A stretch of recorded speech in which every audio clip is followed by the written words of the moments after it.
Here's how you do politics around something like this.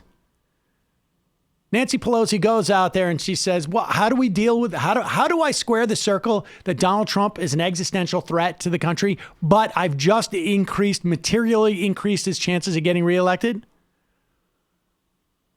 I care about America and a marginally better deal than exists now for some narrow subsets of workers. Whereas if we waited a year, conceivably it'd be 10 times better. But let me show you how Republicans deal with this. They were messaging this before she even got her announcement. Here's Wilbur Ross. They wheeled this guy out, and even he gets it. Expect that we're going to see her bring it to the floor this week? Well, it'll have to be this week or very shortly thereafter if we're going to have it.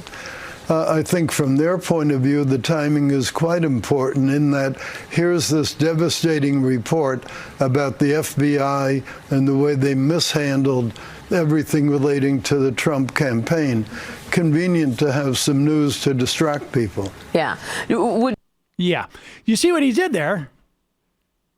He not only undercut the reasons why the Democrats passed this bill, he also added into the argument that the Inspector General report was in some way devastating or vindicated Donald Trump's claims that this was a coup.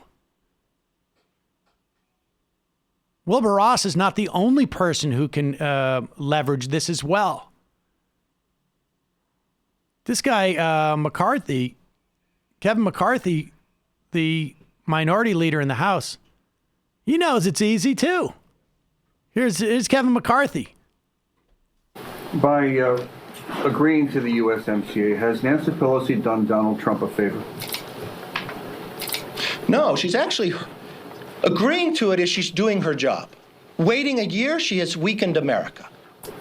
We have been in negotiations with China for how long?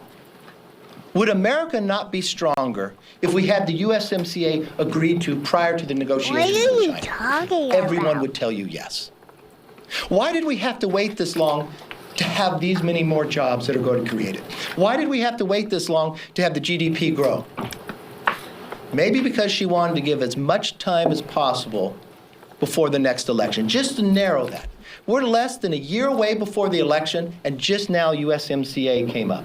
Yeah, she's probably very fearful that the president's going to get a lot of credit, because he deserves it, and so does Lighthizer.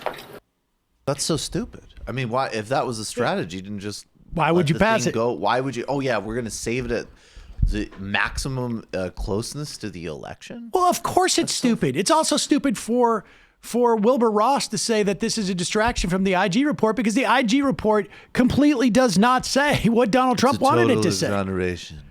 And in terms of GDP growth, I think even the own projections from the trade deal show that it's like infinitesimally small. It's also, well, of course, and it's also just bad politics by Nancy Pelosi. And people just talk about China in such an incredibly childish way. Like, the stakes of what our relationship with China are, that's going to define the next 100 years. Wait a second. Are you suggesting that China's now they're not freaking out because we've just signed this accord with our two neighbors to nominally increase our GDP? That's exactly what's happening. And to perhaps just slightly change the dynamic about where cars are manufactured between Canada and the U.S.? I mean, I don't like to talk about things necessarily in these terms all the time, but you could even just read this new friggin' Ro Khanna, John Kerry column in the New York Times about how like the entire green energy market is just ceded to China. Just ceded. They're light years ahead of the United States, if you're even thinking about it on a competition level, versus trying to block them from developing high tech, which is apparently what most of these people are focused on. Like, China's doing 5G. That's outrageous.